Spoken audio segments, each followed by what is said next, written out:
A warm welcome to the newsroom. I am FIDELIA AGWUNCHA. A 3-year-old child has tested positive for COVID-19 in Ebonyi State. According to the state governor, Ebonyi, the child tested positive on May 11 alongside the parents. Nigeria's confirmed COVID-19 cases as at May 13 stood at 4,971 following the emergence of 184 new cases in 21 states. Meanwhile, 164 people have so far died from the illness.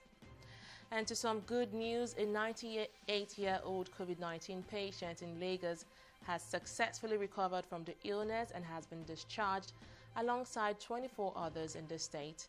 This figure forms part of the 111 recovered patients announced by the National Center for Disease Control (NCDC) on Wednesday. It brings the total of recovered patients across the country to 1,074. The Borno state government has indefinitely suspended the lockdown imposed to contain the spread of COVID-19 in the state. The state government has also relaxed the ban on religious gatherings but called for strict guidelines on maintaining physical distancing in mosques and churches. Meanwhile, public gatherings, especially funeral processions, weddings, naming ceremonies, among others, have been limited to not more than 20 people. Borno is the 6th worst hit state in Nigeria's COVID-19 pandemic. State governors under the aegis of the Nigeria Governors Forum (NGF) have criticized the controversial Control of Infectious Diseases Bill sponsored by Speaker of the House of Representatives Femi Gbajabiamila. The chairman of the forum, Governor Kayode Fayemi of Ekiti State, in a statement he signed on Wednesday, said the bill lacks proper consultation of governors and should be stepped down. Fayemi said the bill should be suspended pending an appropriate public hearing to gather opinion and concerns about it. The Nigerian LNG Limited has awarded the engineering, procurement and consortium contracts for its Train 7 project to SCDJV Consortium comprising Saipem of Italy, Japan's Chiyoya and Daewoo of South Korea. The LNG announced the signing of the contract at a webinar on Wednesday evening.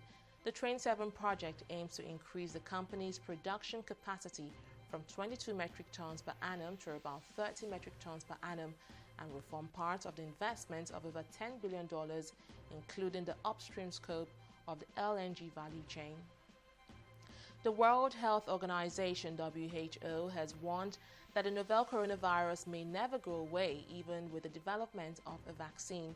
Emergencies Director for the health body Mike Ryan gave the warning during a live web briefing in WHO headquarters in Geneva. Ryan said there are currently more than 100 potential vaccines in development, but noted that there are other illnesses such as measles that still haven't been eliminated despite there being vaccines for them. Italian Serie A Clubs want to restart the championship on June 13 after the league's General Assembly met on Wednesday via video conference. The General Assembly approved the date for resumption in accordance with government decisions and medical protocols. In early May, clubs in the Serie A restarted training with players only training individually. The league was suspended on March 9 with 12 rounds of games and 4 outstanding fixtures yet to be played. And that's the latest from the newsroom. Many thanks for joining us. Bye for now.